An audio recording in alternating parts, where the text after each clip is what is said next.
15th of July, Rabbi Moore, Parsha Hashavua with Rashi.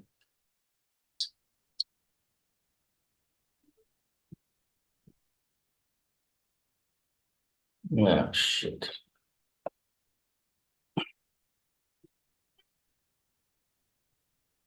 Can you hear me? I can hear you. I can't see you.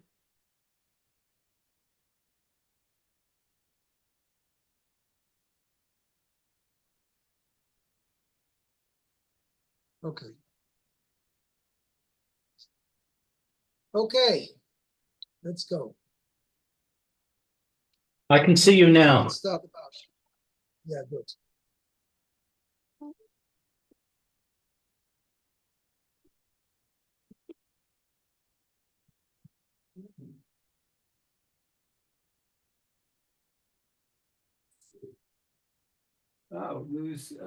The beginning.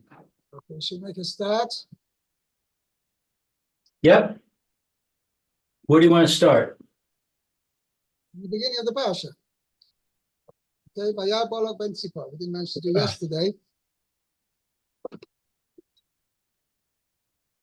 All right, beginning of the Parsha. How you feeling, Mayor? Well, I'm feeling good. The dentist didn't have to do any drilling. Oh, Baruch Hashem.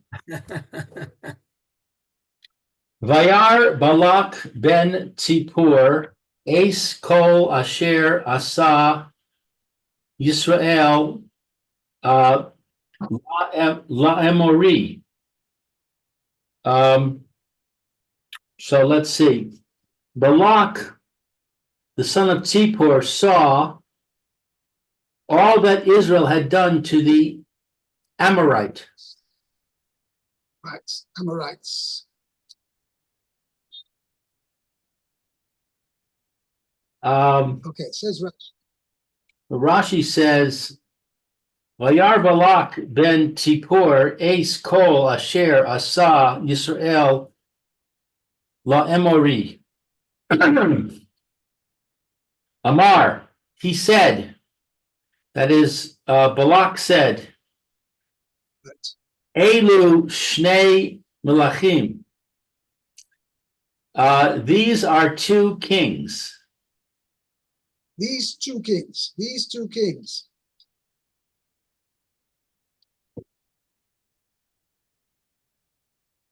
You have to do that's only part of the sentence. These two kings, Shahayinu Tuchim Aleim, Tuchim Alehem, that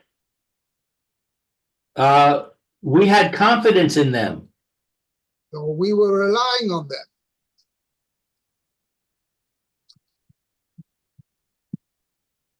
Lo amdu bifneihem.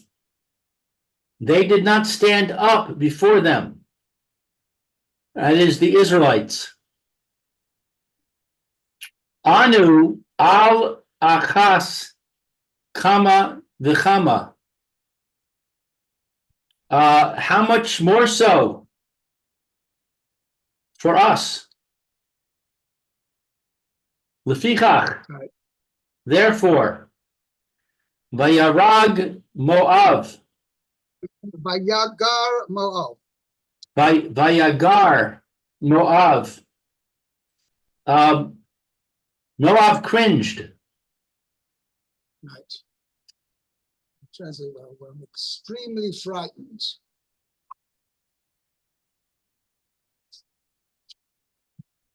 Okay.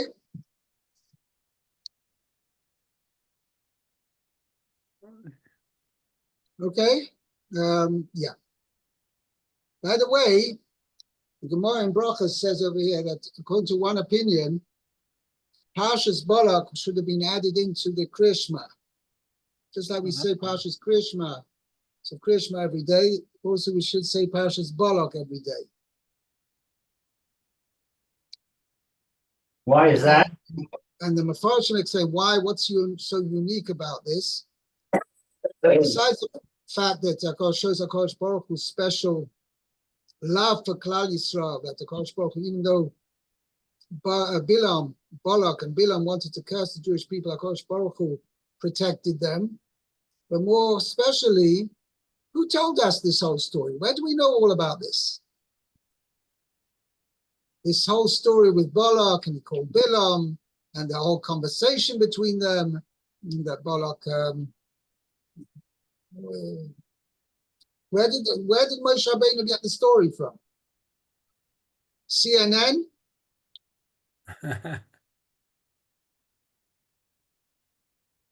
And Amai was a proof that Kosh Baruch Hu knows everything that's going on, and the Kosh Baruch Hu told it over to Moshe Rabbeinu, including Bilam's thoughts and Balak's thoughts, as we're going to see in the Hamshach of the Parsha. Okay? Okay, let's see weiter. Pasuk Gimel. Okay. Gimel. It says, Vayagar Moab mipnei ha'am me'od ki rav hu vayakatz Moab mipnei b'nei Yisrael. Okay, so Moab was frightened because I guess the people were great, many me'od ki rav. Right? Vayogo Moab Yipneo. The Moabites were extremely frightened. Actually, some say cringed, but I don't know. Rashi from the Pasuk, Rashi quotes a proof. Just means they were extremely frightened because of the people. Oh, okay. Because they were literally many, were great. Vayokotz Moab. Right. The Moabites were sick of their lives. Oh, sick. Oh, because of Bnei Yisrael, the children of Israel. Huh? Right. As we're going to see in Rashi. Okay. Let's do Rashi then. That was Gimel. It says Vayagar. Lishon Mora. Oh, it's an expression of fear. Okay. Kimo Guro Lachem. Guro, they feared for themselves? No, yourself. Lachem. Okay. Wow, that's from Eov. Okay, Vayakatz Moab. Now Moab was sickened. Okay. It says Katsu B'chayehem. They were, it says here, disgusted with their lives, huh? Kemo Katzti B'chayai. I am sickened with my life. V'hu mikra katsa. Like this is a shortened verse. Pasuk. Yes, it means it's an abbreviated expression. Oh. So really what it means to say, Vayokotz Moab b'chayehem mipnei b'nei Yisrael. Oh. Now the Moabites were sickened of their lives. Oh, okay. So that's why he's adding that. Okay. Very interesting. Okay.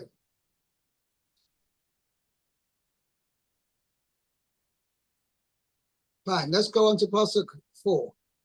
Dalet, please. Lou. I'm sorry, excuse me for a second. I have somebody at the door. Okay. So continue, Mayor, please. Okay, 4. Vayomer Moav el ziknei Midyan, ata yilahachu akahal et kol sevivotenu kilehoch ashur et yerek hasadeh uvalach ben Sipor melech leMoav ve'ed hahi. Okay, so Moab said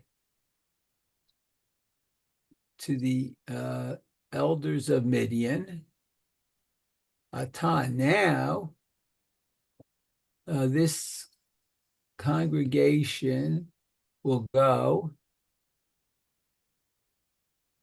Yilachu. We'll go. Oh no, that's not Yilachu. That's Yilachu. Yelachachu. To chew. I thought it would go. Okay. So they'll chew up all the surroundings.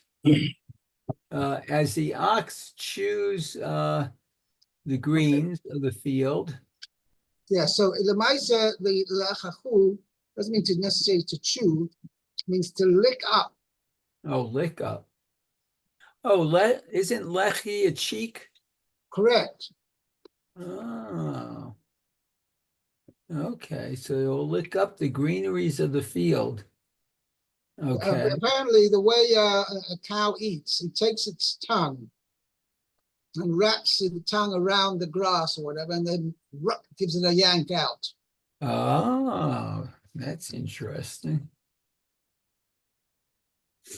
Okay, so and then it says, and Balak, son of Zippor, was king of Moab, Beit Hahi, at this time. Okay. Let's see, 4. El Zignei Midyan, to the elders of Midyan. Velo me'olam hayu sonim ze et ze. But what, didn't they hate each other, I guess?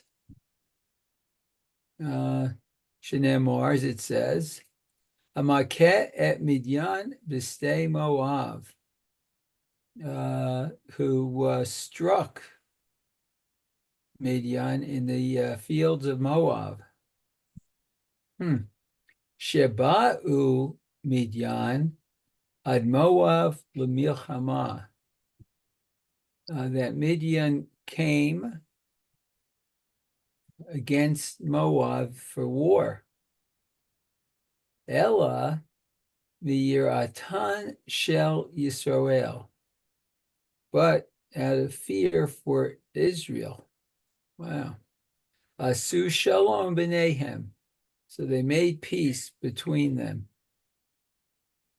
Oh, so it was Israel that caused them to group up. Midian and Moab. Huh.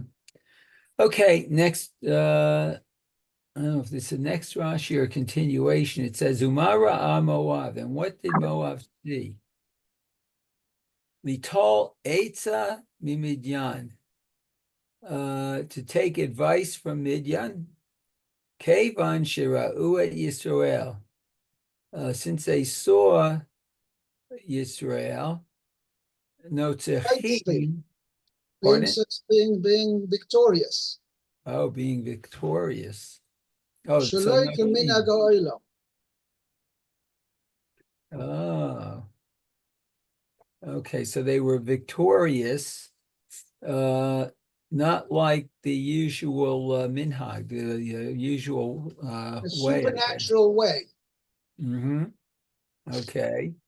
Amru. So they said, Manhigam shel elu. The leaders. The leader of these. The leader of this. These people. Okay, B'Midyan Nitgadel. Oh, he grew up in Midian. No. Oh, that was Moshe, huh? Okay. Nish'al mehem ma midato. So we will ask them what. By the way, actually, I translated it a little bit differently. Not the Midian Nisgadel means he grew up in Midian, because he didn't grow up in Midian. In fact, he didn't come to Midian until he was 15, 16 years old. How old he was then, after he ran away from Paro. The point is, he became great in Midian. Oh, okay. That's true. He became great in Midian. Okay. So we'll ask them what was his midah, his character, His salient, his main point of character. his main point of character?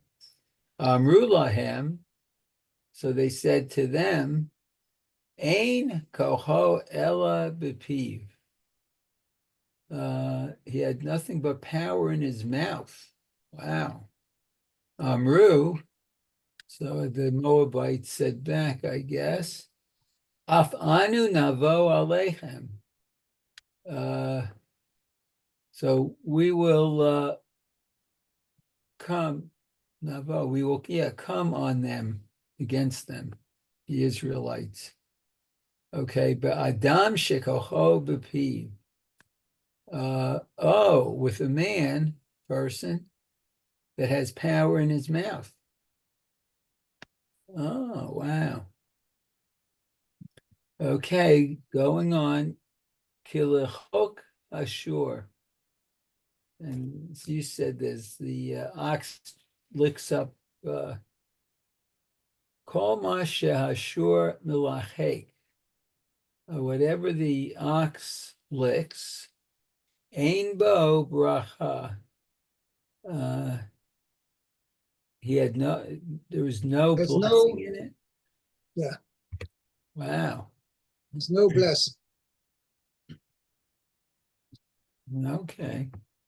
Va'esahi, But okay, this is at that time. Lo hayara limachut. He was not fitting for the kingship. right. Okay, let's see. Sichei Midian. It's interesting. Okay. He was one of the princes of Midian. Oh, okay. V'kevan shemet Sichon, but when Sichon died, minucho alehem. Minuhu alehem. Okay, they placed him over them. They appointed him. Okay. L'tzorek sha'ah, for the need of that hour. Yeah, that's literally temporarily. Temporarily. No, he was the interim king. Uh-huh. Just until they managed to appoint themselves a Moabite king. Because don't forget, Moabite had been under the rulership of Sichon, and it became a satellite state. They didn't have their own king anymore. Right. So when Sichon was defeated, so now Moab again, shall we say, regained its independence, but they didn't have a king. Anyway, I guess the royal line, the previous royal line was not an option for some reason. They had wiped it. Sichon had wiped them all out. Well, anyway, there was nobody from that original royal line who had ruled over Moab who could become king then.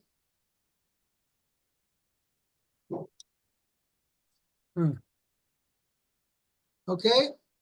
Okay.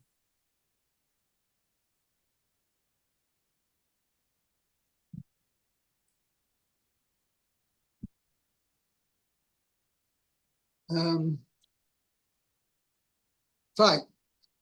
Let's continue now. Lou, Pasuk Hey. Got your nice long Pasuk here. No, Rashi. Pasuk Hey.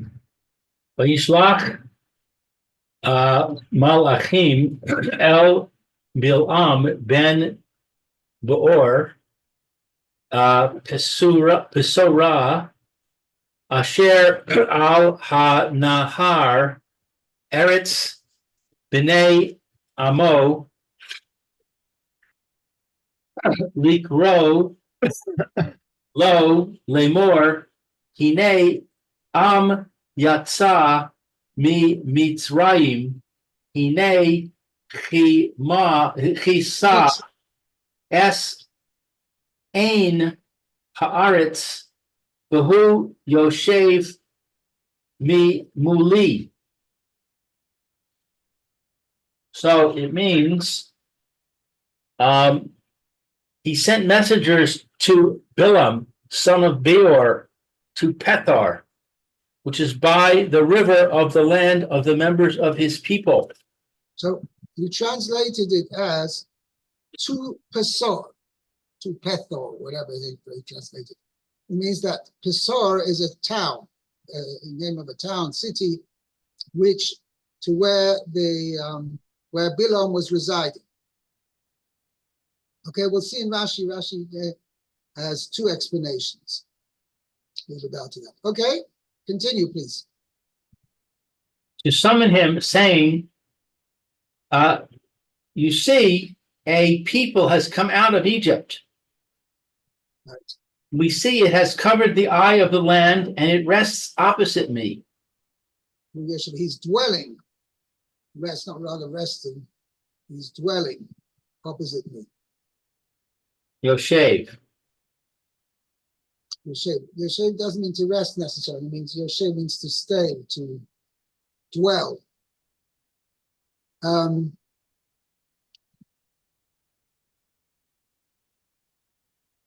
Okay, so Let's see the Rashi. there's Pithora, Kishula Chani Hazeh. Bilham was like a money changer. Shehakol Maritzin Lo Maos. That everybody would show to him money. Kach Kol HaMelachim Meritzin Lo Ig. Right, so there's the word kach. Kach, similarly, yeah, Kol HaMelachim Meritzim Lo Igroiseh.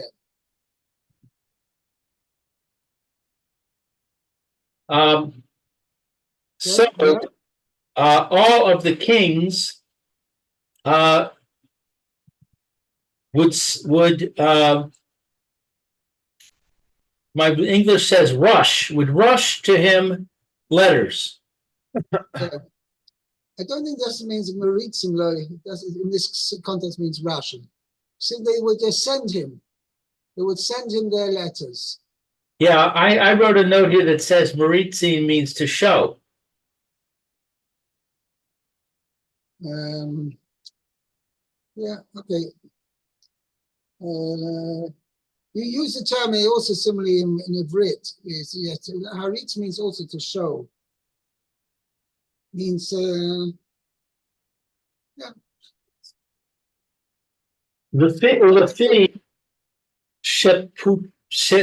I'm sorry. Yeah, no, so but the point is, what were they showing? Why were they sending him their letters?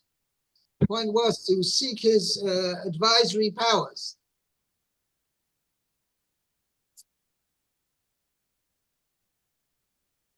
But you know, he was like partially to do it through his power of prophecy and magic and his sorcery, and also part of his, I guess they consider him a man of with strong advisory powers as well. Okay. The fee Teshuto shall mikra. And according to the simple meaning of the verse, Kach Shem Hamakom. This was the name of the place. Pethor. Pethor, right. Eretz. Okay. The name. Yeah, 1 second. But according to the first pshat, Pesora is like a nickname for Bilam.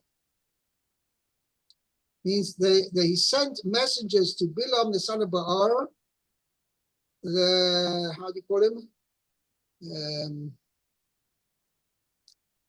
The money changer. He was like, this was like his nickname. He's called the Pesora. He's the table man. Because Pesora is a table in Aramaic. That's what he means. Kishulchan Yazeh. That's why. That's the Pshat in Rashi. Then where did Chazal get it from? He's referring to. It means Kishulchan Yazeh. What's the kesher to Pesora? So the point is that the word in Lashon HaKodesh, Pesor, is a table, as we find in Parsha Truma, where it mentions the shulchan of the Mishkan. Well, shulchan is a pesor. Okay, it's a table. So pesora means the table man. And what does a table man mean? Guy who is like a money changer. That's the shulchani. That's what it's called, because the money changer sits at the table and he's got he takes people's money and he exchanges it. And he's got his different bowls and boxes of money in front of him to be able to exchange the money. Or he's got it in drawers under the table or whatever. So that's what he's called the Hashavua. That's the first explanation. According to the simple explanation, Pesora is a description of where they were sending, where Balak sent messages to Balaam to Pesor. That's Pesora means, like we often had, we had it Seira, to Seir, the Seir. Mitzrayim means Le Mitzrayim. So Pesora means Le Pesor. That's how the Targum actually translates it. Le Pesor. Okay? Okay, continue, please. Eretz Bnei Amoy. Balak. That is of Balak. Misham Haya. He was from there. V'zeh Haya Misnabe. And this one would prophesy. Yeah, meaning Balaam, right, prophesied. He was prophesying, and said to him, to Balak, Osid Atol Imloich. Right, you are going to be in the future, you're going to become a king. You are destined to rule. Okay. Now here comes a very important Rashi, which really basically sums up the whole of this whole story here of Balak. Mitnei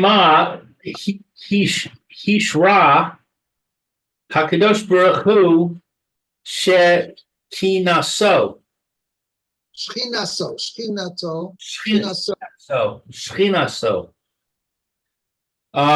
Why did Hashem rest his Shechina al Goy Rasha, upon a wicked non-Jew? Today, Shalo Yehe Pischon Ha La Umos, in order that it should not be, there should not be an opening of the mouth of the nations. For the nations. So you have to understand, Pischon Pez is a phrase, how you call it? Oh no, not a metaphorical. What do you call it? It's I've forgotten the word now. It's a phrase which is used. Pischon Pez means to have an excuse, something to say, some way of something to plead on their behalf. In order that the nation should not have an excuse to say, no more. Ilu hayu lanu leviim. If we were to have prophets, Yeah, Chazarnu lemutav. Then we would have returned. We would have repented. we have changed for the better. Hamid lahem nevi'im. So Hashem established prophets for them. Behem part 2. Yet they breached Geder Haolam, the fence of the world. Yeah, so the fence is also a euphemism. That's right, that was another thing in the word. Means the accepted moral barriers of the world.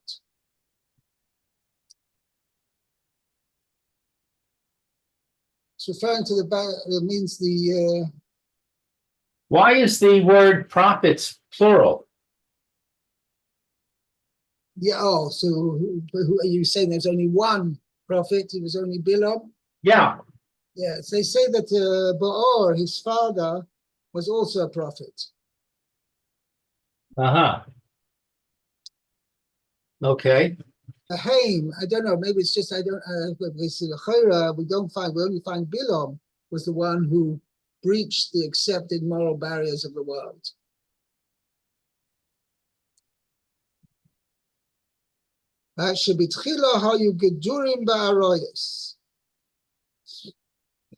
For originally, they were restrained regarding sexual immorality.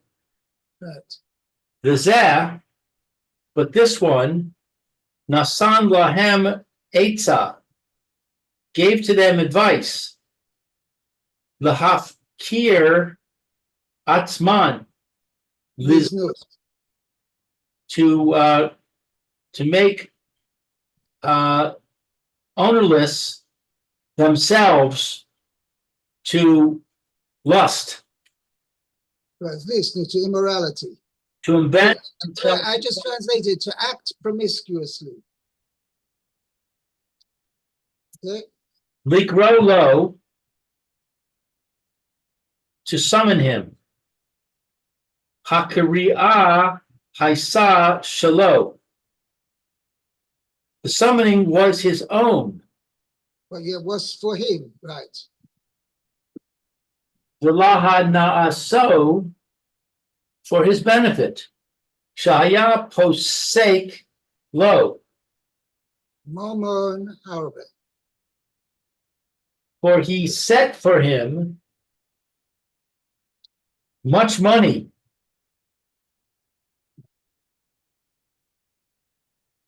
Am yatsa mi mitzrayim. V'im tomar, and if you will say, ma zikecha, How does this harm you? does that harm you? Hine chisa es ein haaretz. We see that it has covered the eye of the land. Hine means they have now. Hine, behold. I'll translate this in context. We see is nothing. Hine, right here. Chisas ein haaretz. They have covered. Literally, they have covered the eye of the land. Sichon v'og shehayu shomrim osanu, who used to guard us, Who were guarding us. amdu alehem, stood up against them. V'har ragum, and they were killed. Harogum, and they killed them. Attacked them and killed them. Now, so by the way, Rashi seems to be explaining that chisos ein haaretz means that they attacked Sichon and Og and killed them. So according to that, I translated chisos ein haaretz means they blotted out the eye of the land. Well, those who kept an eye on the land. So the Jewish people, they blotted out, pisah, covered over, blotted out, as Ein Haaretz, those who kept an eye on the land, meaning they were the ones who were protecting us, Sichon and Og, and the Jewish people blotted them out. Okay, let's just do one more Rashi, the last Rashi on the pasuk. Vayu Yoshev mi muli. And they are dwelling opposite me. Chaser, I'm sorry, kisiv. Right. It's written lacking a letter. Yes, mi muli, it should have had a vav between the mem and the lamed. Mi muli, if it means opposite me, facing me. Ah. So Elamai, this imputes to it, kroivim heim lachriseini. They are about to cut me off. Right. Similarly, ki amilam. Right. Shem Hashem ki amilam. For I have cut them off. Yeah. I amilam, I will. I will cut them off. I will destroy them. So he's saying that not only are they dwelling facing me, mimuli, but they are ready to attack me and to wipe me out. Okay, we'll stop here for today, and Mr. Hashem pick up here. Pasuk Vav tomorrow. Okay. Very good. Have a great day, everybody. You too. Thank you. Okay. Very good. Okay. Hey, be well, Lou. You too, Mayor. Keep your mouth. Thank